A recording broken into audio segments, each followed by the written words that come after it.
Bueno, muy buenas noches. Habla Alexander Sánchez, estudiante de Ingeniería de Sistemas de la Universidad CUN. A continuación vamos a ver un tutorial de cómo realizar la instalación y configuración de una central telefónica utilizando software libre, open source como Oracle VirtualBox y FreePDBS, que es una ISO de un sistema operativo Linux que también es open source. Esto es para la clase de redes 1 del instructor Víctor Ruiz. Bueno, a continuación pues les voy a explicar cómo se realizó la creación de la máquina virtual.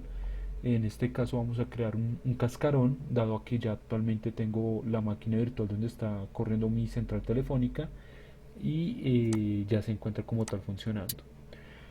Bueno, básicamente las características que tiene esta máquina virtual es que le asigné 3 GB de memoria RAM, le asigné 20 GB de disco duro y le configuré una tarjeta de red para que tenga salida a internet. Entonces se la configuré como adaptador puente y haciendo un puente hacia la tarjeta de red de mi equipo, de mi máquina de escritorio. Bueno, vamos a realizar la creación de la cáscara. Por ejemplo, si nosotros vemos aquí en VirtualBox, tú escribes free PBX, y él ya aquí ya te va a reconocer lo que es la distribución y el tipo de software que se requiere o la adaptación que necesita para que corra mejor nuestro sistema operativo. Por ejemplo, aquí ya sabe que es una versión free BSD, perdón, de 64 bits y que el tipo es un BSD. ¿Esto qué quiere decir? El BSD o el tipo indica que primero es un open source y que es una distribución basada en CentOS, pero que en sí no es CentOS. CentOS es la versión gratuita de Red Hat y Red Hat es el sistema operativo de paga que manejan algunas empresas en donde tienen servidores de base de datos o de aplicaciones. Bueno, en este caso le vamos a dar siguiente. Bueno, aquí pues me arroja este error es porque ya existe, entonces le vamos a colocar un 3. Le damos siguiente y aquí le asignamos la memoria. Tenemos que tener presente que no le podemos asignar toda la memoria a la máquina virtual debido a que los recursos que tú le asignes a la máquina virtual van a ser restados de la máquina anfitrión. En este caso, si yo le quito recursos a mi máquina, en este caso, si tengo 16 gigas y ya tengo técnicamente casi el 60% de la máquina de la memoria usada, pues me quedaría sin paginación en el sistema operativo.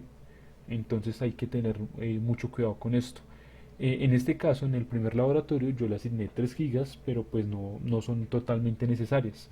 Por ejemplo, aquí podemos ver que de las 3 gigas solo tenemos en uso 743 megas, que es lo que está consumiendo como tal el software de Asterisk, y lo otro es la caché que se está consumiendo el sistema operativo.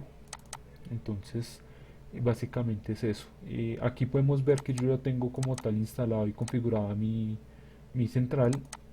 Pues tenemos un usuario que viene preconfigurado en, el, en la ISO que descargamos y es el usuario Asterisk, pero pues vemos que también el consumo de recursos a nivel de CPU y de memoria no es que sea muy elevado, está entre el 1 y el 2% de uso de lo que nosotros le asignamos. En este caso yo le asigné un core y le asigné 3 GB de memoria RAM, entonces no hay ningún problema. Bueno, continuando como tal con la instalación del sistema operativo, bueno, digámosle que le vamos a asignar una sola giga de memoria RAM, que el disco duro va a ser un disco duro virtual y que nuestro disco duro virtual va a ser una imagen virtual. ¿Esto qué quiere decir? Que a partir de esta imagen nosotros podemos sacar diferentes snapshots y esta imagen va a ser reconocida por cualquier entorno VirtualBox que se use. Este disco duro virtual hace referencia a que pues no solo va a ser una imagen, sino va a ser un disco duro como tal, entonces va a tener ciertas características a nivel de consumo de disco. Este VMDK significa que, por ejemplo, va a ser más compatible con diferentes sistemas de virtualización como lo que es el VMware o el Hyper-V de Microsoft. Entonces en este caso vamos a dejar que sea BDI, vamos a decirle que sea reservado dinámicamente, le vamos a dejar 19 gigas. Aquí tenemos como tal la ruta de donde se va a crear. Por ejemplo, yo aquí en esta ruta también ya tengo diferentes sistemas operativos. Por ejemplo, tengo un Oracle Linux, en donde instalé la versión de 6.8 e instalé el motor de base de datos Oracle. Bueno, básicamente va a ser ahí en donde se va a almacenar y va a reservar este espacio. Este espacio va a ser reservado, este espacio que tenemos acá, perdón, en almacenamiento, va a ser reservado solamente si lo consumimos todo. Por ejemplo, yo en mi espacio, bueno, como les comentaba, entonces en este caso, por ejemplo, yo tengo lo que es 173 gigas. Si le asigno 19 gigas, técnicamente 20 gigas, él no se las va a consumir, él no me va a bajar en 153 gigas. Él solamente va a ir consumiendo a medida que lo vaya utilizando. A eso se refiere cuando decimos que sea reservado dinámicamente. Bueno, otras dos configuraciones que hay que hacer es la de la edición de la imagen y la de la configuración de la tarjeta de red. Entonces venimos acá en configuración, venimos acá en almacenamiento y aquí podemos ver que dice vacío, ¿cierto? Entonces nosotros le damos clic aquí en el más. Bueno, perdón, le damos aquí en donde dice controlador ID y le damos acá en el disco con el más y le damos a decir que me añada esta imagen. Esta imagen es una imagen previa que nosotros ya descargamos como tal desde esta URL que viene en un documento PDF que nos suministró el instructor, el profesor. Después de descargar como tal esta ISO, simplemente lo que hacemos es llamarla mediante el VirtualBox. Le damos a seleccionar, podemos eliminar esta que quedó vacía y ahora venimos a configurar la tarjeta de red. Por defecto, el VirtualBox te dice que te va a dejar todas las configuraciones por NAT. En este caso yo la voy a configurar como adaptador puente para que el puente que nosotros tengamos de red vaya directamente a lo que es nuestra controladora de red. Acá vemos varias tarjetas de red diferentes, adaptadores de red. O yo utilicé este controlador de red o también pude haber utilizado lo que es el de tarjeta de red inalámbrica. Igualmente, si yo lo hubiese deseado, hubiésemos podido habilitar acá diferentes tarjetas de red. Decirle que nuestra máquina virtual va a tener 4 tarjetas de red, cada una apuntando a un dispositivo de red distinto. ¿Esto qué quiere decir? Que tenemos 4 controladores de red que pueden tener 4 salidas de internet siempre y cuando tengan 4 configuraciones distintas. O bueno, se pueden configurar por automático, pero pues la idea es configurar todo a mano, pues para no tener problemas de como tal de red, de que una IP se está siendo usada y no podemos asignar esa IP. Después de realizar esto, simplemente le damos acá en iniciar y él ya que ya debería empezar a cargar a nuestro sistema operativo y nuestro entorno. Entonces, en este caso, pues como yo ya tengo una máquina virtual y no quiero recargar mi máquina, voy a cancelar esta instalación, lo voy a dar a apagar, dado que ya aquí tengo una aquí corriendo. Vamos a borrar esta configuración, eliminar de una vez todos los archivos. Bueno, aquí en el manual en el que se les adjunta como tal la información del paso a paso, viene cómo se realizó la instalación. Entonces acá cuando arrancamos nuestra imagen, él nos aparece este menú. Entonces seleccionamos la primera opción, que es vamos a instalar el Asterisk 16, que es lo que nos recomienda como tal la distro, y que la salida, o sea el output, lo que vamos a ver en pantalla por VGA va a ser la instalación gráfica. Entonces, por la instalación estándar gráfica, vamos a tener solo el FreePBX estándar. Le damos siguiente, le damos enter y nos va a aparecer una pestaña esta imagen. Entonces, ahí aquí ya va a empezar a cargar nuestra configuración o va a cargar toda la configuración. Y lo único que nosotros tenemos que hacer es cambiarle o darle una contraseña al usuario root. Después de que hacemos eso, él termina de cargar y nos va a levantar este entorno. Él nos va a decir, venga, ya cargué, por favor loguéense. Nos logueamos con el usuario root y con la clave que le acabamos de asignar en el paso anterior. Después de que nos logueamos, él nos va a aparecer de esta manera, nos va a aparecer este pantallazo. Después de que nos aparece este pantallazo, pues en este caso, en mi caso, quise revisar qué versión de sistema operativo estábamos manejando. Entonces en este caso encontramos que acá la distribución se llama Sangoma y que realmente esta distribución está desarrollada a partir de lo que es CentOS, que es de Red Hat.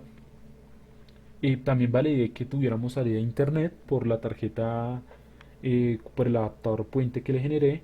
Y esta salida a internet me la va a generar con una IP que ha sido asignada por DHCP de manera dinámica. Entonces, por ejemplo, aquí vemos que nos responde con la IP 192.168.1.101. Entonces, esto es lo que tenemos que configurar para que cambiarle una IP de manera estática. Antes de hacer eso, pues validé como tal el nombre del servidor, el usuario con el que estaba, generé una copia del archivo de configuración de red y la mandé a la ruta raíz, el slash. Después de hacer eso, pues aquí pueden ver que aquí está la configuración antes de la tarjeta de red que tiene la máquina virtual. Aquí está la configuración que tenía mi máquina, mi Windows 10, mi máquina anfitrión en ese momento, que tenía como IP la 1.100 y mi máquina virtual tenía la 1.101, como podemos evidenciar acá.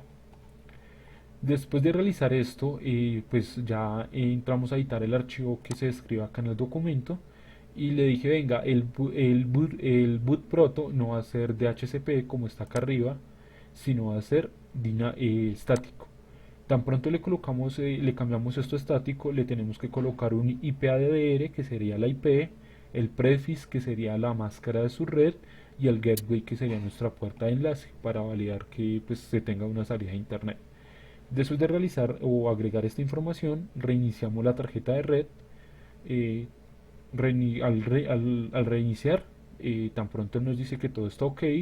Cuando nos sale el ok es que ya vuelve a estar arriba.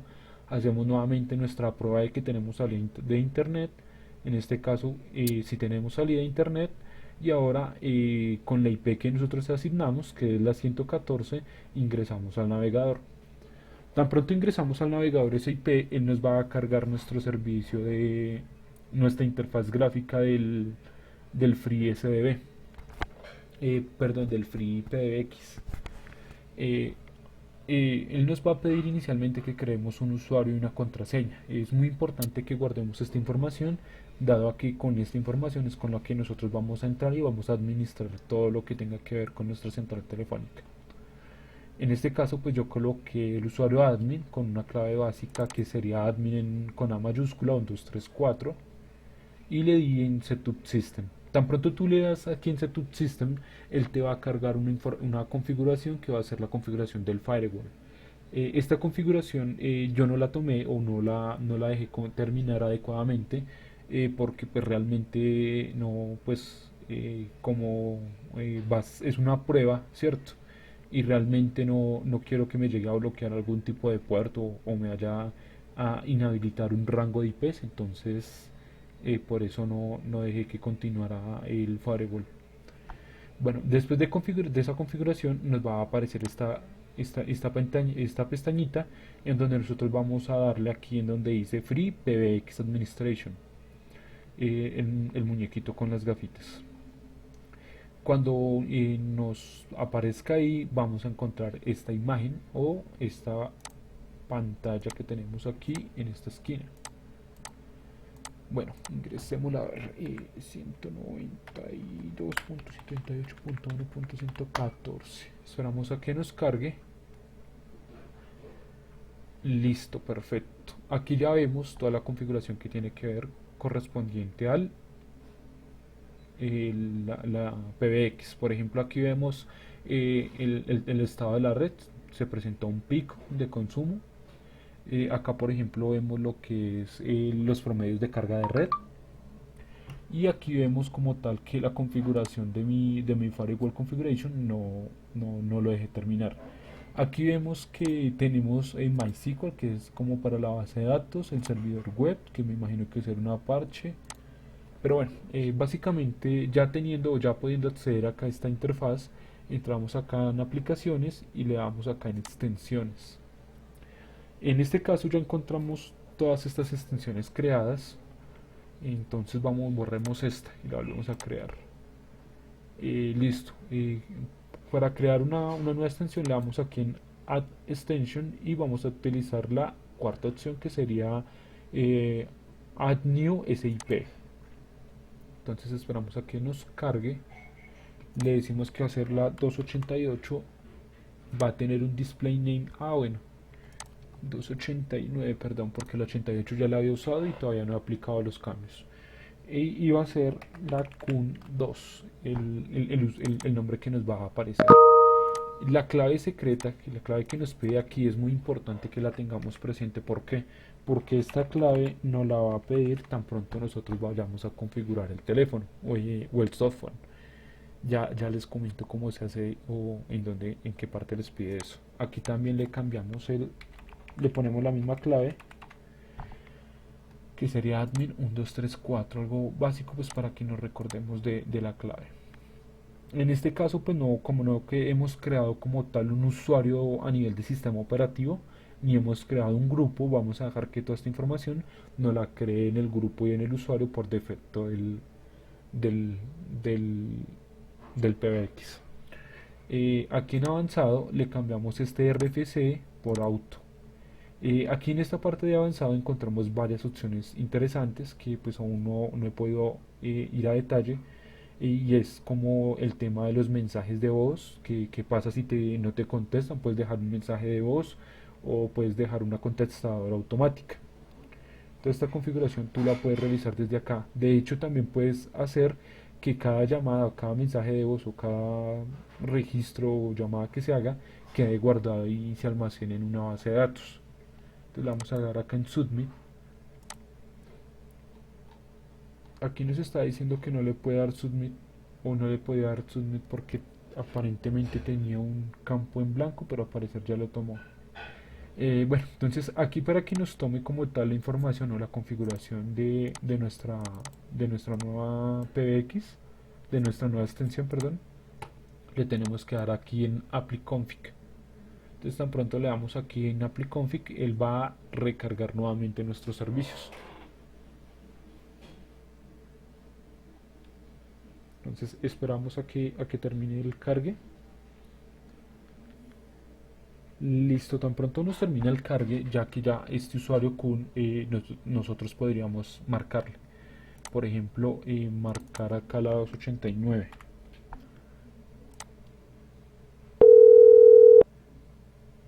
Perdón, la 289 no la marcó. Perdón, marqué la 284, 289. Entonces, aquí porque nos aparece en Calling y en Ended, porque nos evidencia que esta conexión, esta extensión ya haya sido asignada en un teléfono. Actualmente solo tengo una extensión asignada a mi teléfono móvil, que sería la 284, y si yo le doy marcar, mi teléfono va a empezar a sonar como tal, y yo aquí le doy contestar y aquí ya aparece como tal, ya aparecemos como tal en la llamada.